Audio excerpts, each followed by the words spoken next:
Hello, hello, hello. This is episode, I think, what, 35? Yeah, 35 of the Mental Threads podcast. I'm here with my guest, Jasiri. I don't know how to pronounce his last name, just speak it. My name is Jasiri Mtambala. Mtambala, that's my last name. Yeah, Mtambala. I said it right? Yep, that's perfect.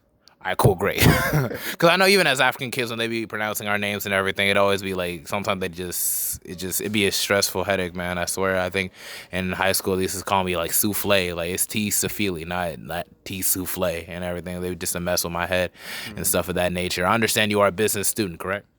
Yeah, I'm actually a business administration major and minor in political science. Okay, cool, wonderful, wonderful. And in terms of like your background and influences, what country are you originally from? Actually, originally from East Africa, Tanzania. Tanzania. Yeah, Tanzania, yeah. Okay, cool. That's wonderful. Tanzania. And what? And if you had to like describe the differences from Tanzania to like the states over here, like how would you describe it? Oh man, it depends though because you might meet some East Africans. Like from my background, I came from a family, a low income family, like really low. So I was like in different village right there, but you might have some Africans like maybe he's here just for school, a son of a minister, or maybe his father or her father running a business. So if I will have to have a chance to describe my situation, like where I lived and here where I am today, like my life is improving so much because like I've come so far, man. Like I remember there was days that when you have 1 meal per day, and then some days might go without having anything. So like that itself usually remind me who I am and then where I supposed to go. So that itself, I would say, yeah, I keep learning and growing every single day. So I'm proud of that. Cool. That's wonderful. That's wonderful. I know, like, it could be like a huge change and everything. I know my folks had to leave Liberia. We're in the midst of like civil war and everything like that. You know, it's a very sad situation when your own people come to a conflict that kind of ruins it for everybody else. And I feel like a lot of us are kind of brought here to kind of build ourselves up to really like help rebuild our back home. And a lot of my dreams kind of align with if I could just be a successful businessman to the point where I can start several businesses where it's like, people from back home and everything, if they need connections, just have a job already set up for them by the time they get to the States. It's already there for them. And they can start a life here. Their family can go to school. Their kids can go to school and pretty much just get the education that they need to build like the wealth that we need in our community. I just feel like that's like the first steps to really getting things back into order is really just have like our a goal, set mindset on really just taking the American dream as it is instead of just holding each other back. So it's just like, but it's just like that's the Vietnamese do it, the Koreans do it, Mexican folk do it and everything. We can do it too, but it's just like at the same time, it's a step by step process and everything. So it's like, what is that like a bit of a culture shock for you coming to the States, because like you speak English pretty well and everything. Was it at the first, was it just like kind of like a bit of a struggle? Like people kind of making fun of like how your accent was or anything, like just some of that nature, you know how it is. Yeah, I know what you're saying. But like on my background, I speak Swahili as a first language. So like English is my second language. I learned English when I first got in America. So like based on what you were saying, I would like and like in general, black people like our struggle is globally. Like if you imagine like most of the African countries, and then when you study history, it's all attached on the African continent. Because when you first like you get in those lessons how our ancestors got here in America, like it's not really different because how we have kids here in America, and then we keep that we keep having that legacy right there, and also let's say in 50 years they won't even know Swahili, and now language is lost already. Oh, So that's how like so you feel like over the years, like maybe the whole Swahili, and Swahili is like an original African language, or was it like a? yeah, it's like based on the background of the language, it's a mixture of African language. When you see like if you study that history, because Africans, we really never had a language that unify all Africans. Yeah, because we all As had something else. We all had different dialects and everything, yeah, right? for sure. And also, like when you like, if you see the global, right? So here's how I'm gonna put it. Black people in France, they speak Germany, and people other in France speak French, and Germany speak Germany, and black people in like in Spain they speak Spanish. And it's not like in Africa. It's not in Africa. We have like Africanese or something like that. Oh, hold on one second. Hold up. All right, back to it. It was just a little bit of a, but yeah, what'd you say, Jasiri? You were talking about like how like basically other countries, basically like Germany got German, and like France got French, and yeah, England got English, although it's kind of spread all over the place. But yeah, I understand what you mean. I mean, like, we don't really have a singular language that pretty much unites us all as a people. For sure. So that's the point I was trying to make. Because if you even like, don't be fooled, like you see Germany in German, but you have some, back in the days, Germany had a colony and then they had a German influence in that. And then you have some African countries speaking English because they were colonized by the British. And you have French, like in particular African countries. Like, and that's how when you study the history of Swahili, because you ask like what language you speak, and then if you study the history of Swahili, like Africa have like thousands of languages. Yeah, trust me, I So know.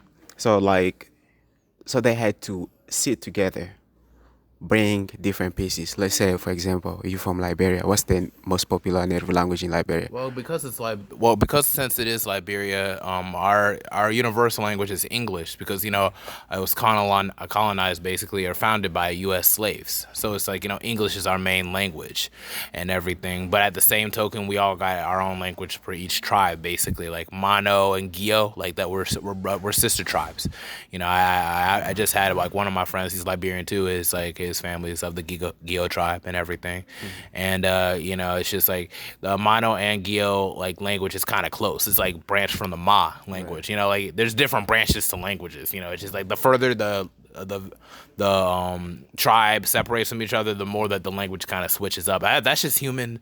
That's just how humans kind of do things in a sense. Because like for instance, like even in America, you have certain like slang words that would go up on one side of America, but wouldn't channel on the other side. Like in North Carolina, people say things like, "Oh, you shell," which means like, "Oh yeah, you're you're high, or you're slow or something like that."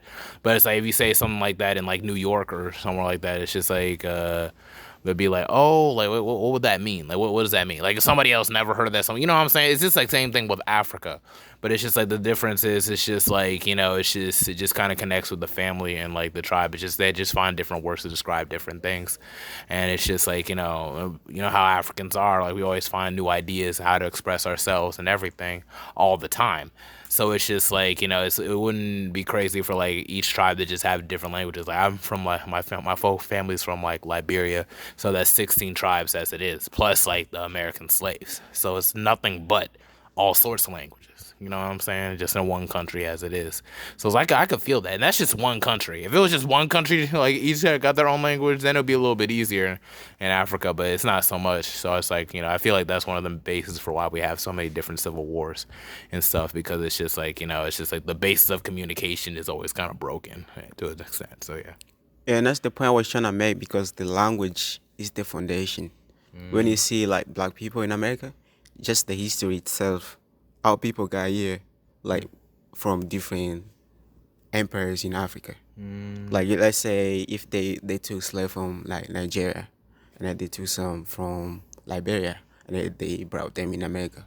They won't have something that unite them together because they don't have that common language.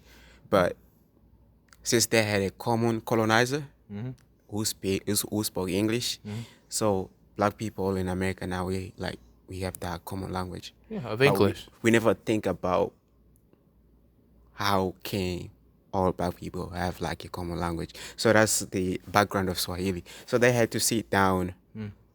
You say in Liberia they speak Mano and Griot. So they had to like take those native language, right? And then you go to Nigeria, you take like Kapawoji, Yoruba. And then you go to like let's say Gambia, West Africa, they will take like Mandinga. and then we put it together. And then you go to South Africa, then we take, let's say, Zulu. Then we put pieces. So they tryna, if you speak Griot or Mano, and then you start learning Swahili, you find some similar words in Swahili. Oh, Because okay. that's the purpose. Like, it's the purpose. They're just taking all like the different words from different cultures and just kind of like sewing them all together, like one quilt of like a Frankenstein kind of language. Like it's all put To together. unify, like, people of African descent and, like, Africa as a whole. That's the same with English. English, like, it's the same. Like, there wasn't a language that was English. They had to put, like, the pieces Yeah, it's like a from, like, mixture of like French and German, I think, something like that. Because a lot of like the dialects from English, because it's all romantic and language. It comes from Latin, basically, but most of its influences from French, and just a little bit of German, and that's what basically English is.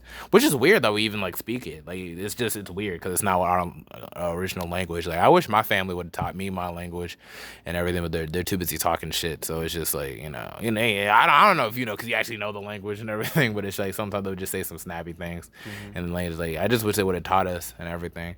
But that's just not how things went. And it's just like, I know we've spoken more about how our cultures are and everything like that. When it comes to like, religion and everything, you're pretty much Muslim, correct? actually, I would say I'm by religion because my mother, she's a Christian, and my father is Muslim. So basically, I'm not a religious guy Yeah. because I know Oh. we just all one. Religion doesn't really matter. Oh, so you wouldn't say you're religious, but you are spiritual and everything. Or would you like just like you're just pretty much just traditional with it, like, whatever the traditions is, that's what you follow with. It's not more about religion, it's just about the tradition. It's not about religion or it's not about tradition. It's all about unity, bro. That's all I believe in. Oh, you just believe in unity, unity of all. That's all. Okay, well that's a good way to look at it. I know a lot of people, African like folk be having like, that kind of same situation where like one parent would be a Muslim or one parent would be Christian and everything and so on. Did any of that ever like come into conflict with you, like growing up and whatnot? Actually, my father died when I was 8, so I grew up with my mother most of my years growing up. So I never had that background where we have those situations where you have people coming hating on you because of your religion. So I never had those experiences. So Okay, well that's sad about your father. I'm sorry I had to go through that and everything. Like my father's atheist and everything. It's just like for some reason he just doesn't believe in any of that stuff. He's more heavy with the science aspect of things. I mean, I don't know. It's like he's kind of weird like that because like he's kind of atheist, but he doesn't like believe like in evolution or something like that. So I don't know what you believe in, man. But I mean, it is what it is, man. So it's like when getting along with like the social like circles that come within America and everything. Did you ever find it hard because like you're like an immigrant like straight out? oh, that's a really good question because in American society, coming in, learning the language, you have to adapt the culture, all that kind of stuff. You might try to fit in, but at the end of the day, I will be like who I am as always. So basically, I will say it's just a matter of like knowing who you are, and yeah, that's all. Just knowing how you are, who you are, and just carrying yourself regardless. I know, like my mom's had a hard time, especially when she was working at Burger King. So it's like her language. She spoke English. Like you speak good English, but at the same time you spoke it with an accent. So sometimes people kind of tease her, in regards to that. It's like you have relatives that come into the States and they get teased. We call African booty scratcher and everything of that nature, and stuff. Even me, like I've had like my points where like people just like try to rip on me because I was African, which is like weird or everything. Or they'll start like singing like the whole Lion King song, Sonya Benya, and it's like he just shit is. It's not even funny because the dude actually took it from some other African kid, which is dumb. But it's just like, yeah, I be like sometimes there's a sense of like everybody looking at Africa and like they think it's just a big impoverished like nation. And it's like, but they really skip out on the other parts too. Like there could be like some wonderful buildings built in like parts of Africa, like great hotels and stuff like that, like stretch from South Africa to throughout. But they never really show the more like the progressive side of Africa. And I've always wondered why they didn't do that and everything. It's just like it's always like, okay, $1 a day or feed this person or they're poor. Like there's poor people all over the world. There's poor people in Los Angeles. You see homeless; they're known for having homeless people, and that's never the first thing shown to Africa or all around and everything. So it's like you wonder. It's just like, why do you think like it's like that? Like the media always tries to portray like Africa as being just poor and stuff of that nature, when we really have all these resources. That's a really good question. Like, it all goes on that background, like being oppressed and your education system being controlled, and then they program you on the TVs.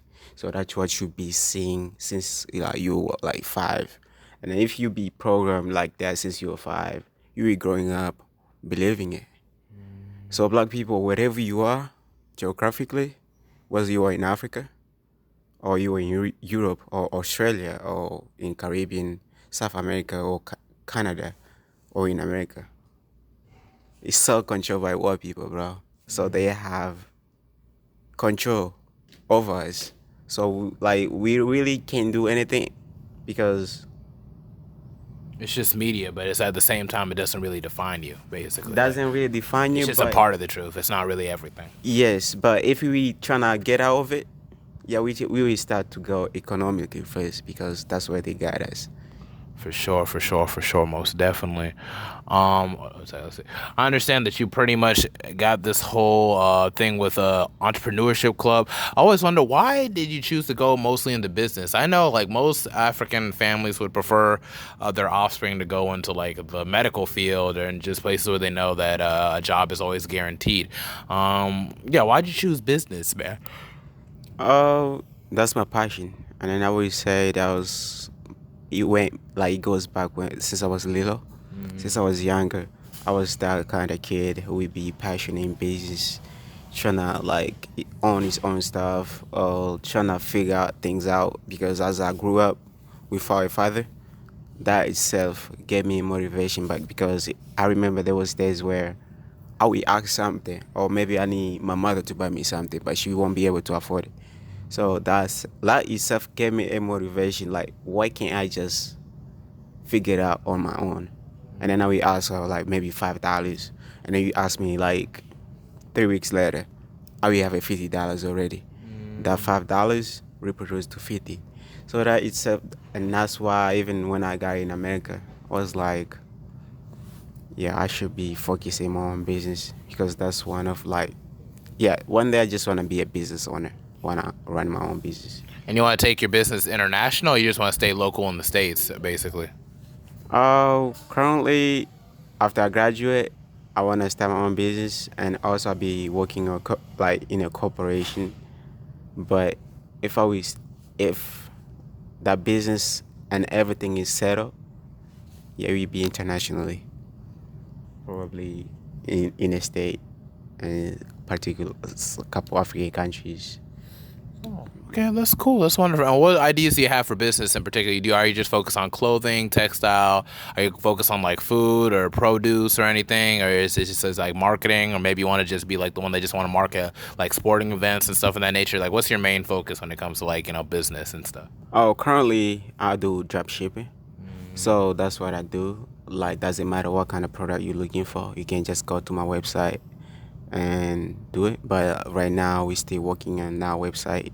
It's still not system. We be launching next Wednesday. Oh. So, like, just be ready for it. And uh, Just take it from there, pretty much. You already got your LLC and everything. I know, like I've heard a whole lot about LLC and stuff of that nature. What is it? It's pretty much just trying to get your taxes off or whatever. yeah, it's like space. Like, you can't just start a business without the government knowing who you are and all that kind of stuff. Uh, yeah, pretty much. That's you just have to register, and then I don't know much about it because I had a consultant do it for me. I had to pay for that, but yeah, you just have to register by government. Like, you have to do something to do with taxes and all that kind of stuff. But Yeah, that's pretty much it. Okay, that's wonderful. That is wonderful for sure. And do you have like a whole lot of people you're starting the business with, or you're just starting the business all by yourself? What do you mean by that Like, do question? you have like a group of people to start this business, like an organization, or are you just doing it all just by yourself? Like it's just all you. Actually, it's like I'm running everything on my own. But there will be days where we have a group, we have a big organization, but it's just the beginning. Okay, that's just the beginning. I understand you're a part of entrepreneurship club. Did you found this club, or do you're just pretty much just a part of it, basically? That's interesting because like NCCU's entrepreneurship club, it only started this year in August, and I just don't know how to say it, but it seems like to be my fate because it's a like a long story, but No, it's okay. It yeah. took out like 40 minutes, so it's like just keep going. If you got long stories, we're here for all the stories. Just here. Okay, so like entrepreneurship club, it was there already because there was the founder of it, and then the director of Think Garden, if you know Miss Farrington, Tamet, Miss Tamet. She was the one because I knew her since last year, and then she had to reach out to me because she knew about my passion, all that kind of stuff. She was like, "I want you to be my vice president for entrepreneurship club," and I was like, "Why not?" Yeah, sure. And I thank you for inviting me to come to that one meeting. I was like not in the mood to do anything that day, but so you say, hey man, you got to get up and just come to this meeting. I'm gonna see. Like, y'all having a meeting tomorrow, correct? Tomorrow Saturday? Yeah, yeah, Yeah. we'll be having a meeting at 5. What would it be at again? Because I want to really show up for sure. You'll be through Zoom. It'll be through Zoom. Yep. All right, cool. Just send me the link this time. So Yeah, I keep got it. sending me the link. Seriously, I'm really trying to be consistent as I can with it and try to network as much. Are all the same people from the meeting I was at still there, pretty much? Yep, for sure. There will be a lot of people up there. And then the main reason, yeah, there will be a lot of people there, for sure.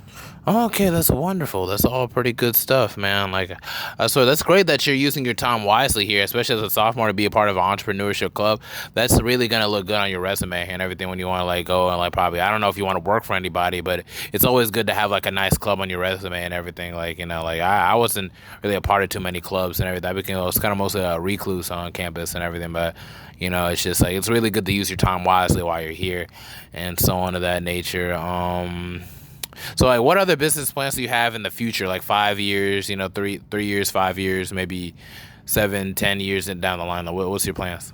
Oh, that's a really good question. And I'm glad that you asked that because after I graduate, as I told you, I do drop shipping. But one of my vision, I want to have my own retail store. It be called Akili. You gonna call it Aikili? Yeah, Akili. It's a Just Swahili word. It means like intelligent, like intelligence oh, or genius, something like that. So like it would be Akili and it'd be a retail store. retail store, Oh, and then I'll be doing like online drop shipping as well. that's pretty cool, man. I was thinking Aikili. I thought it was like an African version of IKEA or some shit like No, that. it's Akili, like Akila. Hold up, Akili, Akili. That's amazing, man. That's really really cool for sure. And you're already introducing like African words in it. So the cool thing about it is like when you want to trademark on it, no one came up with it. So it's just that's the great thing about using African words for your business because ain't nobody else came up with it, so they can't take your business and trademark it. So that's pretty cool. I mean, why not, bro? That's trying to take the language out there, trying to promote it, pretty much. Oh no, surely. No, that's a really good idea for sure, man. Like my business plans are more just like local stuff and everything. I think like maybe like owning like a laundromat, like maybe owning like some party buses and stuff of that nature. Maybe somewhere down the line. I don't know. I think I might be doing a strip club too, but that's just for other things.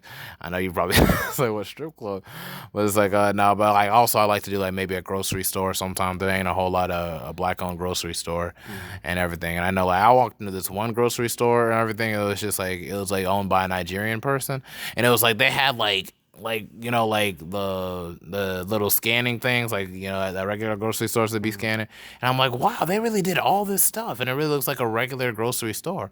And I'm just like, wow, I feel like that's really cool about Nigerians. They really have their stuff together where it's just like now it's like professional. I like to see where they are at like 10, 20 years from now. They really might have things like really together for sure, and that's some really good stuff.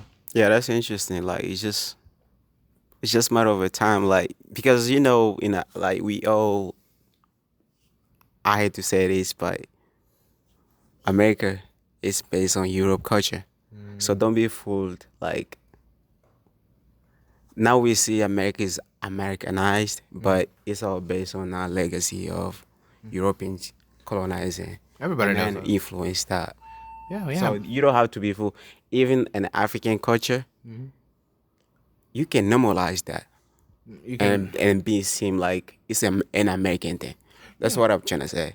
Oh yeah, no, for real. Like for instance, I would even consider like investing into like a restaurant, maybe like a fast food restaurant type base, where it's just like maybe instead of just doing like regular burger, probably do turkey burgers with like maybe African spices in the turkey burger meat or something like that, and just like just some African food and everything like jollof rice and freaking like collard greens and the rice, like like just little itty bitty stuff like that. Like maybe introduce it more to American culture to where it can be like westernized, not like Taco Bell in a sense, but like maybe like an African like fast food joint. So it's just like I was thinking maybe something like that. I'd like to definitely invest in some stuff like that in the future. That'd be really really cool and everything because it's just like it's just I would like to people since fast food is like I don't want to say it's like the top bill of like everything in regards to American culture when it comes to like making money, but since it's so prevalent, there's always something down the corner. It's always good to have like some kind of restaurant or some kind of fast food chain where it's just like you just put that there and it's probably locally, and then maybe people want to come out of town or out of state to probably try your food and everything like that, like White Castle. It's like stuff like that. So I always wanted to keep it exclusive to like North Carolina, maybe Virginia, Georgia area, something like that. Yeah, I think that'd be pretty cool for certain and stuff of that nature. So like, yeah. Um, so it's like I understand you have like a bit of a minor in regards to like political science, correct? Yeah, pretty much. Yeah, I'm minoring like political science for sure.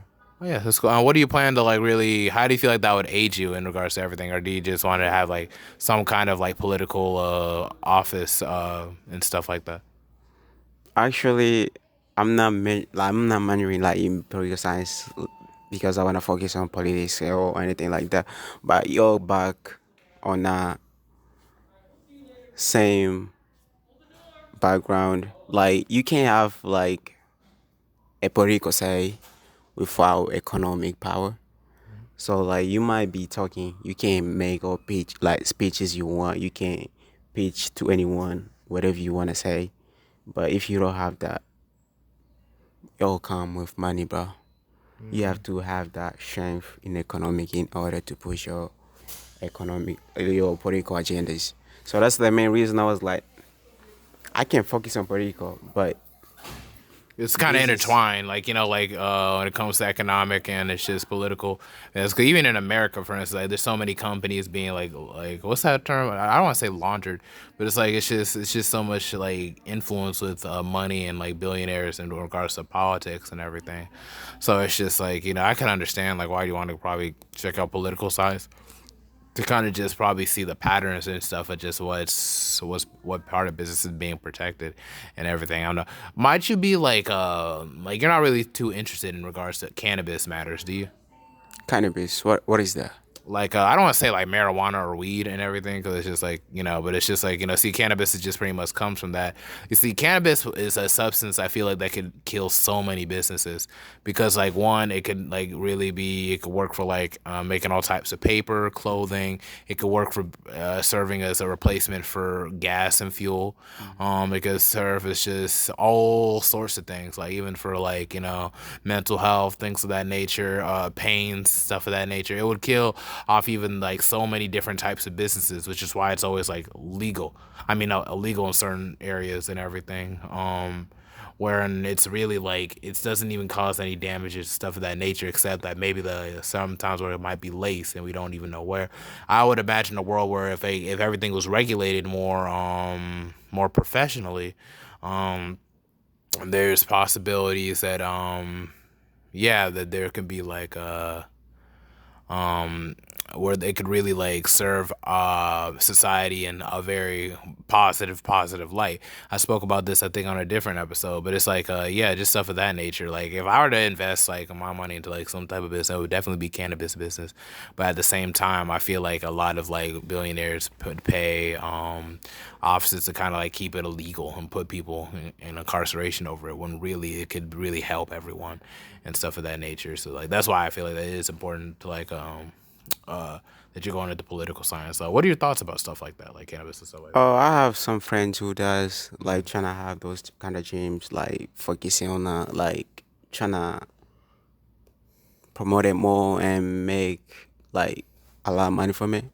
But I really don't You don't get it. know much about it. You don't know much about it. For Oh, I mean sure. that's cool, man. It's just like you're still young, so it gives you more time to learn more about it and everything. But it's like it's definitely something I feel that's gonna be like something more prevalent in the future, Hmm. and stuff of that nature. For I know it's like maybe some people might see it as like just a drug, but it's like the caffeine's a drug. You know what I'm saying? And Hmm. that's not me trying to coerce anybody else into doing something they don't want to do, but I just feel like you should really do your research in regards to some stuff, For where sure. you say like where it is and what it isn't, and stuff of that nature. So it's just like just stuff like that.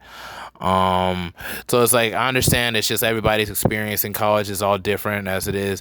When you first came to like NCCU and to like now this is your sophomore year and everything, how would you describe your experience despite difficulties like COVID and stuff of that nature?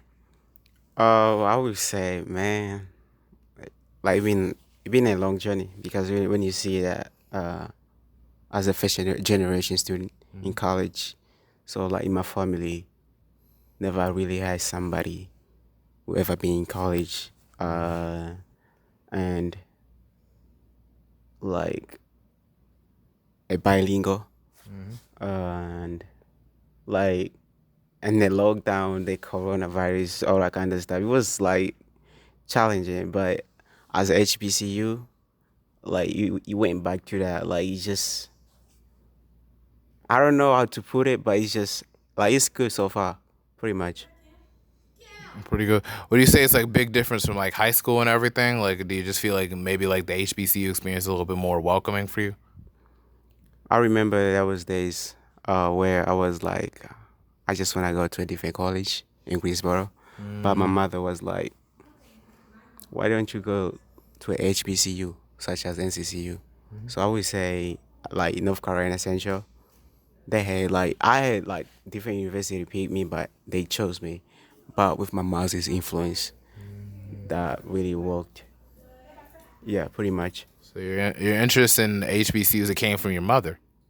for sure. Yo, the crazy thing with my parents, they wanted me to go to Chapel Hill and everything like that. I had the grades for it too, that I had together from community college, but I just said nah, because I feel like I'd be lost in the shuffle at a PWI. I feel like they wouldn't care and everything. Whereas like here at HBCU, I feel like a lot of my teachers they kind of feel closer to me. Like they feel like they care and everything. I Hmm. have a conversation with them, like they see me. And even in the Men's Achievement Center, you're a part of the Men's Achievement Center all the time. We all have a relationship with Dr. Heath and Mr. Andrews, although he's not going to be with the Men's Achievement Center currently. I'm trying to see if I can get him on the podcast eventually, hopefully.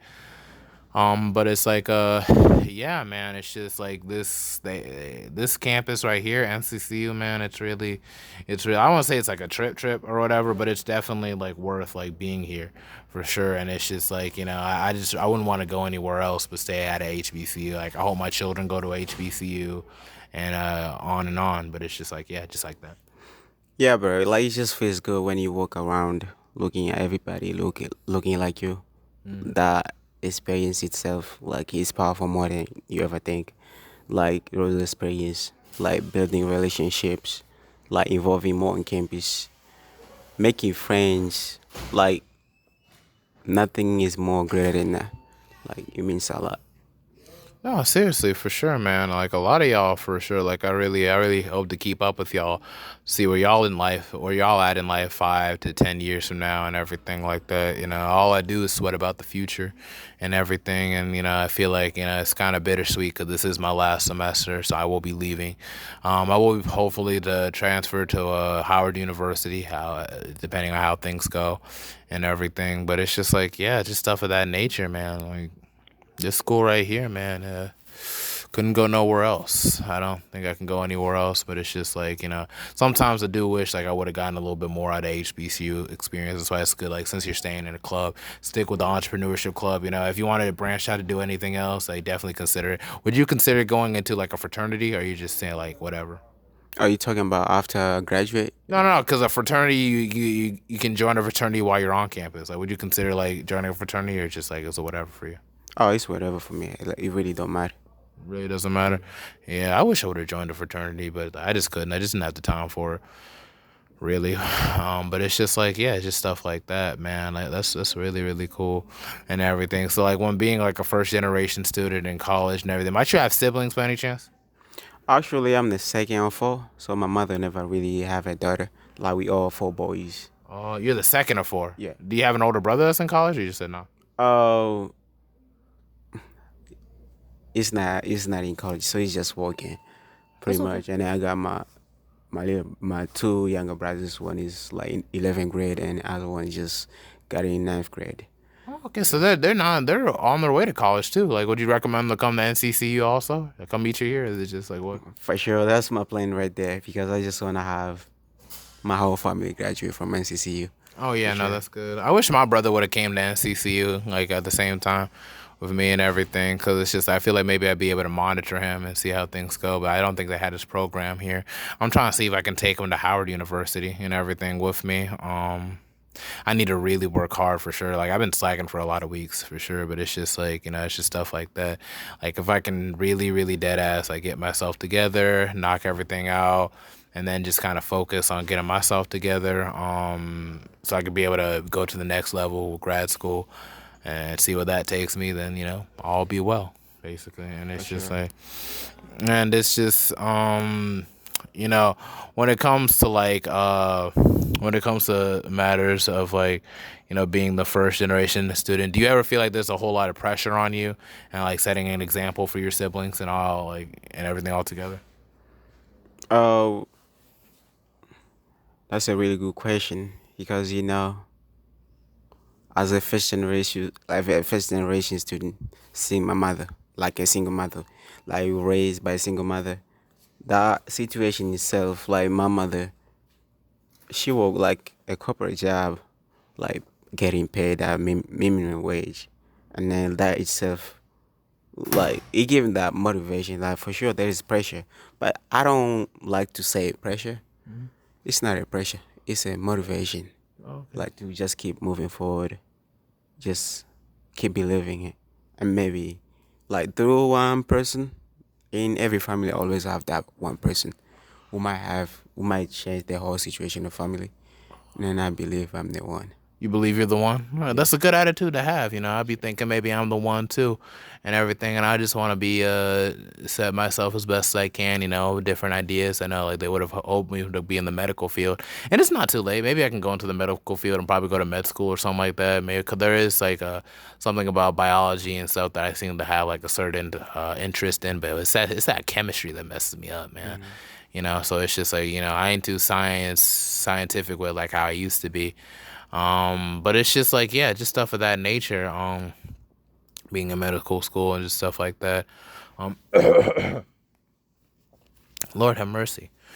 Um, yeah, man, that's a great outlook to look at it and everything. What do you describe like? What are your siblings like? What are they like and everything? what do you mean by that question? Like Like breaking down like what the they're interest? like your family. Like break down like what they like. What's your mom's like? What's your brothers like and everything. Like yeah, break them down for me.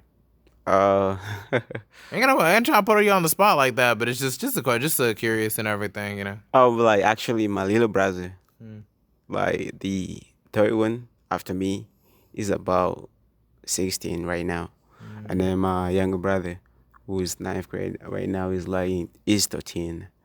Like, and this, I was trying to send him out to a private school, but I will try to do that next year, pretty much, because like actually is that kind of person. Like you usually is like interested in like computer science or kind of stuff, and then probably be majoring like in graphic design, all that kind of stuff. That's what I've been trying to like push on him, and I got my other brother behind me who was always interested in like he's just spending time. I mean, he got sickle cell, so Oh, like dang. being pretty much that sickle cell it have effect negatively affected him psychologically. So he been spending all that much time like playing video games or that kind of stuff. Like he's not that focused in academics compared to his little brother. Like and my mother, you say I'm going to describe my mother, a Mm, lovely lady, my oh, queen. oh, okay, that's wonderful. That's great that you have a good relationship with your mother and everything. I know, like, all I got is like I got my brother and my half sister and everything. She just moved to Savannah, just bought a new home and everything. I know she's been through a whole lot throughout her life. Her and her son. She just got married.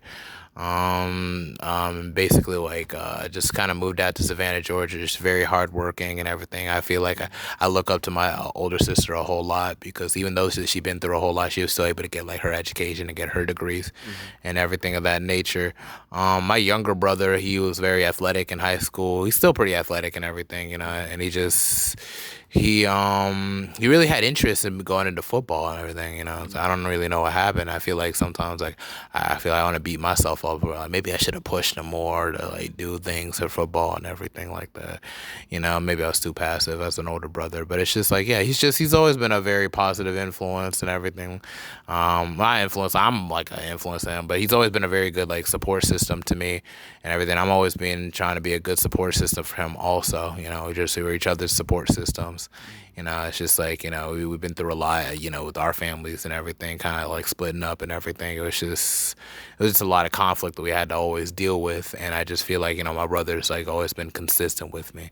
And I've always appreciated that about him. You know, it's just, yeah, it's just, he's a really cool dude and stuff like that. You know, my mom's is a little bit, she has her niches here, but I feel like she means well. But she just sometimes she just doesn't go about it the right way. You know, everybody's different like that. Same with my father. Like they got their niches about them, but it's just like I always feel like, you know, they're always like had their I always had my best interests and had my back like when I needed it. You know, so it's just like I always try to like try to like work hard to really like ensure that you know yeah, you know, all of it's just I can be able to like change things for my family all together, basically, you know. And it's gonna be a long process, but it's a process nonetheless, and everything of that nature. So like they're my motivation too. Um, That's amazing, man. oh yeah, no, definitely. But outside of your family, what is your influences? Like, you know, political leaders, you know, famous leaders. Like, what pretty much influences you, like in general? Like, you know, Politically, if you ask me my influence, you know, say Barack Obama. that's I'd say Barack that's Obama. a really good question. I would say I really don't have any influence in political. Ain't I gotta be love reading political. books, Uh, but like I like Marcus Garvey's political Marcus Garvey. like yeah like political ideologies. Hmm. That's the one right there. And yeah, pretty much. Just Marcus I Garvey. don't have like a like this generation influencer. I don't focus on Some that people look to much. Dr. Umar Johnson as being like a leader or whatever. I think Yeah, he I is. like him and I follow him, but like he's not my biggest influencer Yeah, that okay. much. Ain't gotta be the biggest influence, but just anything that pretty much just you know just motivates you and everything. Like you know, like in music, I would say like okay, like Tupac, Biggie, and and other musicians and stuff like that, like J. Cole, Kendrick, and that's what kind of like it drives me as a musician, like, along with other people, and other folk that really like influences me. It's just like you know people like that are very good storytellers and stuff of that nature, like Dave Chappelle, Eddie Murphy. You know, like I know they're comedians, but they have a very good way of being outspoken. How they express themselves is very creative, and also Richard Pryor, that I also admire and stuff of that nature. You know, Barack Obama is somebody I used to look up to. Well, I still look up to him, even though some people say, "Oh, he didn't do a whole lot for black people and everything." I feel like just how he carried himself as a political figure, being like the first black president and everything. And like then we had we've had two presidents after a black president and everything so far, so it's been a brick. But I feel like we can definitely elect somebody else in the office soon for sure. But it's just like I just feel like the way how he carried himself with class, and despite so many people that always like kind of dragged him and like said whatever they want to say about him, I feel like he always handled it very classy, and I aspire to be something like that. Let me just be able to not be bothered by what other people say. You know what I'm saying? Yeah, for sure. Yeah, yeah, most definitely for sure.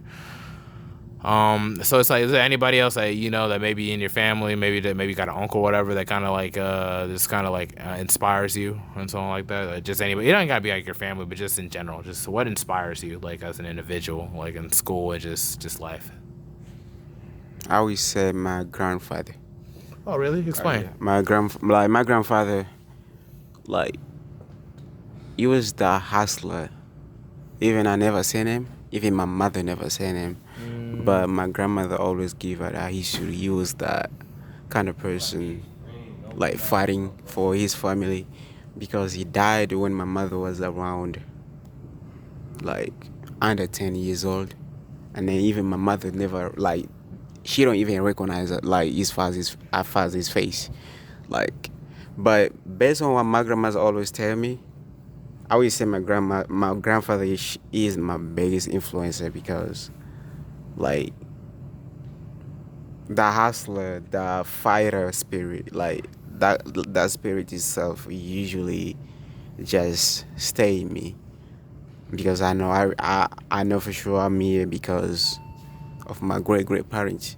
So that gene's still in me, and I usually tryna have, even if I'm looking down from like don't trying to doubt myself or kind of stuff, I usually tryna take it back because when you see that history right there, like I just don't know how to say it, but I always say my grandfather, my great grandfather, like that's my biggest influencer right there. Yeah, sure. Ancestors lay a very huge groundwork to like who we are today, and stuff of that nature. Like I know, like even like from my father's side, it's obviously his father and everything. Although he was like known in like Liberia for like being a very efficient hunter and everything like that. So it's like although he did not know how to read and stuff of that nature, I always think of it as being a very I think it's very cathartic. Like, I think it's very wonderful that years later, like, oh yeah, then he has a grandson like me that's actually gonna graduate like on an honor roll student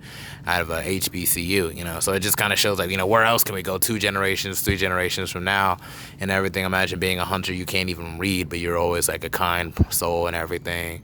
I back home, he was always called like that good lawyer and everything. Not because he was a lawyer, but because he always stuck by other people and everything. So it's like I always try to like try to take that apart like in me and everything. There's also different influences. I know my middle name Dolake was actually I was named after my father's favorite uncle. He had that a special relationship. His name was Dolake. He essentially was an architect, a very good architect. He didn't have to draw the houses; he just built them. And Really? yeah, just built them, and they just came out of his head. He just built them, and then they're just done. So it's just like so like I carry on my dad's side like the spirit of the hunter and the spirit of the architect and stuff of that nature. I've also had like some relatives that took political office in Liberia too. So like there's a sense like the spirit of the politician also that runs through me also. It's like when I think about that, and that's why I need to get back to really adding on to my family tree as much. Like I just started doing my family tree like earlier this year. I just stopped for some reason, but it's like I think about that because I have the spirit of the architect, spirit of the hunter, spirit of the politicians and stuff of that nature, and they all run through me. And it's just like I want that to influence me to actually rebuild as best as I can, with the spirit of the architect. To basically just be a builder. Don't destroy things. Just build among things. When things have, when it's deserted or when it feels like there's nothing that can grow, you can always build something upon that. I have and it all connects with adversity and stuff of that nature. To always build yourself up. build others up and everything, and then thus everything can just build upon itself more positively and stuff of that nature. And then the spirit of the hunter, which I feel like that runs through me also. Like anything I seek, I will like be able to attain as long as I focus on capturing it. You know what I'm saying? So like, it's good to have that connection with like your ancestors and stuff of that nature. I always look to like just like one day maybe I could probably set up like an ancestral what's that thing? Ancestral. I don't want to say ofrenda because that's like a Mexican term, a Spanish term. Yeah, ancestral altar. Yeah, so it's like maybe I can be able to look over it, baby, and possibly like just connect the energies, the positive energies from that as best I can. For sure. So it's just stuff of that nature and everything. Is there any other relatives that pretty much influences you personally? As you told you, I kind of relate to that. Like as I told you, my grandfather, that's my biggest influencer. Like he was like, you say like my grandfather was like a technician, electronics. Just imagine no school, no education, but you trying to run that on yourself. Like imagine how genius was that, like trying to fix stuff without, it's just a talent. Like it's just and drive, like you don't need education, but like you just born with it. That itself, like it says too much for me. So I don't have any other influence other than my grandfather, for sure. Okay, well that's wonderful. That's wonderful too, man. It's just like I had my grandfather. I think was like the first person that came into the states out of our family and everything, and so he pretty much started like a taxi business. So I see, kind of see him as like the pioneer in our family, to a degree, and stuff of that nature. So it's just like that's also an influence to me because it's like I don't even think I would even consider going to business, but it's like I look because like when he started the taxi cab business and wanted to make money with it, like with a lot of like Liberian folk altogether. The thing is they weren't organized. You see what I'm saying? Because they weren't organized, when they had to give out cards and everything to call the business so they can be able to give people rides to the taxi, they're giving them their own personal number. So it's like it'd be kind of messed up. You're in bed and somebody calling, hey, can I get a ride? And you're not even in the company. So it's because of that we lost a lot of money out of that. So when I think about that, I think, okay, I'm going to get and learn and get the opportunities I need here and taking whatever I need to learn, what I need to know, and stuff of that nature. And I'm going to use it to probably help our people as best I can to be more organized with a lot of this stuff. So it's just stuff like that. Oh snap, is that that's my glasses that didn't fell on the floor, man. Yeah, man. Like that's really really crazy. So it's like I know you're part of the Men's Achievement Center too. Like it's just like how's your connection with the Men's Achievement Center been helpful for you through your college career so far? Yeah, man, he goes to, he goes back to that. Like you just be around your people, like you have that brotherhood where you have people who are just there, like not to mock you, but to motivate you whenever you like whatever you're going through. Like if you're having any issues, like you got people right there, you can go there and seek help. Like academically, like there is so much support. Like whenever you struggle with a course, you go and you get a tutor to help you on that, and like you need any advice. Like it's it. I love it there. Like it's my home. Oh yeah, no, seriously, like the Men's Achievement Center has really given me a place to pretty much socialize and connect with others without having to like, like have to feel like I had to be desperate and trying to like join a fraternity or like 100 collegiate black men or whatever. It's like I always felt like it was like the more welcoming basis of socialization and stuff of that nature. It's just like how did you get into the Men's Achievement Center? You just showed up one day, or did somebody invite you? I know. I remember back in the days, I was walking by, and then I had to. I was trying to visit there a couple of days, and then there was brothers there. Like was like, wait, won't you join us or something like that? And I was like trying to see what is it like, trying to what's going on, and I was like, yeah, I should be here. Like You just felt it in your gut. I I just just gotta felt be it. here and Yeah, for everything. sure. Oh, that's cool. What kind of sports are you into? Like, you into like soccer mostly? I know I'm trying to make the assumption that soccer, obviously Africa, but just saying like what sports? I remember when I first got here, I was like 15 in high school. I played basketball, and I was really passionate about it, like playing basketball. And then there was times where I started struggling academically because I was struggling. Like I focused more on basketball more than like my school and what made me to be in school. I was like, nah, I need to stop and start focus on my academics because that was when I was in 11th grade. And then when I got into my senior year, I was like, nah, this is the year where I just have to improve on my grades and learn from my mistakes and just move forward more with my academics. Yeah, that's pretty much it. Okay, that's cool. And like when you're playing basketball and everything, like what's your main influences like with basketball? Who's your main people that just motivate you with the whole basketball? Who's your favorite like basketball players and stuff like that nature? I don't follow basketball that much anymore. Mm, I'm just focused more on my business journey. But I would mm. say LeBron James.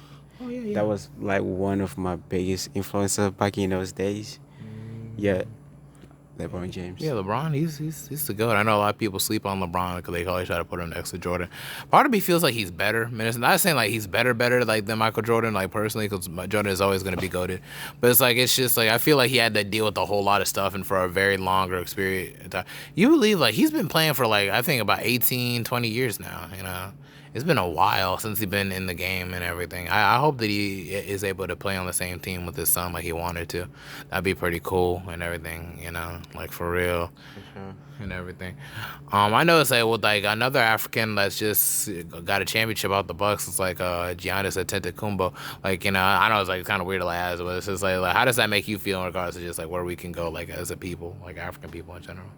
Oh, I don't know. As I told you, I don't pay my attention more in sport anymore. So I would say I got no opinion on that. Okay. Well, Giannis Antetokounmpo is actually a Nigerian like player. He actually was born. I know he was raised in France. I know in Greece. He was raised in Greece, but he's from Nigeria, and now he's playing basketball now, and he just won a championship with the Bucks, basically. Really good game. He beat the Phoenix Suns. Like it's crazy because people thought like you know That's amazing. People thought Chris Paul was gonna get that ring and everything. So like when it comes to your culture, I know it's like usually like I know I just spoke with Queen Lizzie on a different episode asking about her people. She's from the Yoruba people. I don't know if I'm even pronouncing that shit right, but it's like who's your people exactly? What's your tribe in Tanzania? I don't believe in tribes. You know, I know you don't believe in tribe, but I'm just saying it's just like, well, what's your tribe personally? Just curious. I'm African. You're just African. Yeah, I'm just African. That person just not here to promote any tribe or trying to say anything. I just Is that just your way of saying you just don't know? It's just like, it's not about knowing what tribe you're from, but that's one thing about me. just you don't The know. main reason me failed tribalism is what Tribalism. got us here today. Oh yeah, no. Actually, I could agree with that to a degree, but it's just like it's sometimes good to like break down the different cultures. You know, I'm mono and everything. I spoke on a different. There's like we have a very intellectual, profoundness about us as mono people and everything. And I was just wondering if you were to like better like you know explain how like you know if you were a part of the tribe. It seems like you're not a part of a tribe, or it's just like you just don't look into it deeply. I don't look at it like I don't dig into it that much. You're I just Tanzanian. just African. Just Tanzanian, African. yeah. Sometimes that's the best way to like to put it, to be honest, you know. But at the same token, it's just like you know, if you want to be able to preserve, you know, a lot of the cultural aspects, you know, it's not too bad to like speak about tribalism too. Although like sometimes we can all be a little bit too competitive against each other, you know, like you know, the Monos and Gios had the Krons in Liberia, whom which they had issues with, and you know, the Tutsis in Rwanda with the it was the Tutsis and whom. The Hutu. Yeah, the Tutsis and the Hutu. Oh, I'm glad you know, cause I was just about to Google. I almost about to Google it, like, but it's just like, yeah, was it the Tutsis that was being genocided in a way? Like they're the ones that are getting killed, the Tutsis, or was it Hutu? Both together. They're just killing each other, man. It's a very trait like that. No, I mean, at least they got past it. Now Rwanda is one of the safest places in Africa to go to. Like they're kind of like the Singapore of Africa, which is I think that's pretty cool. Yeah, that's history. Like history is very interesting. The way you see Africa right now, like in 30 years, you'll be a totally different story. Yeah, but that's also kind of scary too. At the same token, because you know I noticed that the Chinese folk are dropping into Africa and they're doing their thing and everything, and it's kind of scary to a degree because we really don't know what their what their intentions are long term. Like they might be building a whole lot of stuff. They might be helping, or I can't tell like what's ever helping or what's exploitation. And I feel like that's the scariest thing when working with other people in Africa because I feel like we don't have a whole lot of leverage. Sometimes we have hella resources, but we never really like break down our worth and everything. You know what I'm saying? Like where would Firestone be without like all the rubber trees and in frickin' Liberia? You know what I'm saying? All the diamonds all over Africa, all the so many things that are just taken away for such for a really shitty exchange. You know what I'm saying?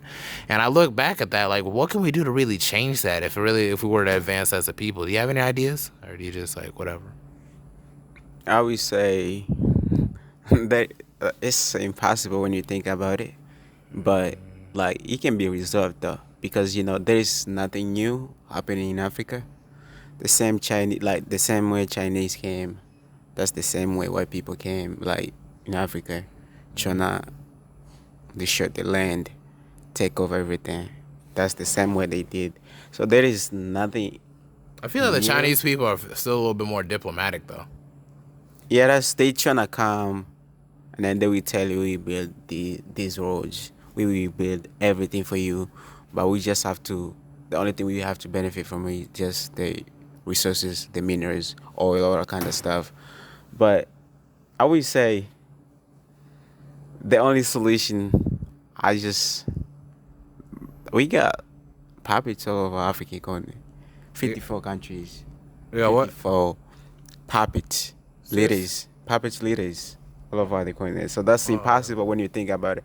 So when like, if you want a solution for Africa, we will have to start with the people, and then when you start with the people, we go to leaders. You can't have leaders without the people because leaders are formed in the people. So like when you have that influence of like Africa, like Africa is really weak, like really weak because of those pieces.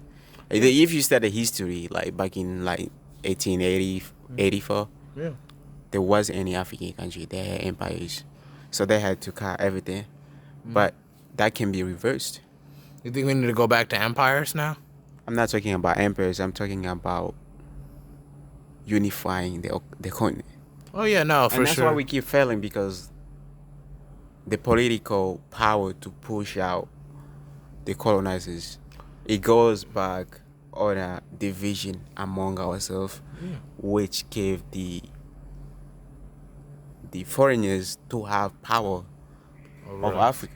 Yeah, no, and even like Gaddafi, like wanted to actually unify. I don't know if I'm saying his name like Gaddafi, but anyway, yeah, Gaddafi was actually had plans to unify Africa through like using the same dollar system and everything. And it's like, do you feel like the same dollar system could also be helpful in like unifying Africa as a whole? Like maybe if we unify with like the same language, that's the thing that really messes us up. We don't have a singular language to really like connect with each other. Like some countries speak predominantly French, some countries speak like Portuguese and stuff of that. To unify, and even like Liberia to speak English, and I think Ghana speaks mostly English too, and stuff of that nature. It's just stuff like that, man. It's just like we can never really find a common ground to really connect on. It's like what can we do to really help with that? Yeah, it always goes back to that because, as you said, Gaddafi was trying to do that. I have not much to say about that because like he was trying to like have like a common currency for the whole African continent, but that's what got him killed. So like Yeah, it this is goes back to sad. that. It's just Cause they were trying to make it out like he was some kind of dictator, and he wasn't. He was just trying to like stick up for Africa as a whole, and everybody was just like, "Oh no, you gotta kill him." Another Saddam Hussein, which really makes you think who's really the bad guy in regards to a lot of this stuff. You know what I'm saying? I don't want to be like too deep political, but it always seems like America always has that finger they're pointing, like where they're the ones like, oh, we're the good guys, we're trying to fight for freedom and stuff of that nature. How can you fight for freedom for another people, a person's country? Like, what is it up to you to push the stigma and everything? When it's just like, like did they ask for it and everything like that? You know what I'm saying? You really got to check in with these people. So it's just like, I can't help but always be skeptical because sometimes I feel like we're the bad guys when it comes to this stuff. Because instead of trying to fight to really try to rebuild a lot of these societies, we ain't got to westernize them, but at least trying to uplift them, with technology and stuff of that nature, which I'm pretty sure we have this, like, all the, you know, I'm pretty sure we have all the resources to do so, but we just never do that and everything. So it's just skeptical. But what are your thoughts on stuff like that? Yo, goes back to that. Like, we being oppressed like for too many years, and then we know who the enemy is, but it's just, I don't know. I have no essay on that, but it's just that I have no comments on that. No content, No no comments comments. in particular. Just like just something like, damn, it really is kind of be like the. Yeah, man, I feel you. I feel we've spoken on a whole lot of topics and everything. You know, I feel we passed the hour mark and stuff of that nature. You know, I appreciate you, Jasiri, for hopping on. It's very good. I know you've been meaning to set this up for a while now. Jasiri, I'll be sure to tag you in when I post it up on IG and stuff of that nature. Might you have any final words for the audience? Oh, you just have to keep soaring as an eagle, for sure. Keep soaring. You went with equal pride on this one, y'all. Yes. Yeah. State your name again, sir. I'm Jasiri Mtambala. Yes, Jasiri Mtambala. Yeah, and this is Toasty signing out with another episode of the Mental Threads podcast. Take care. Good night.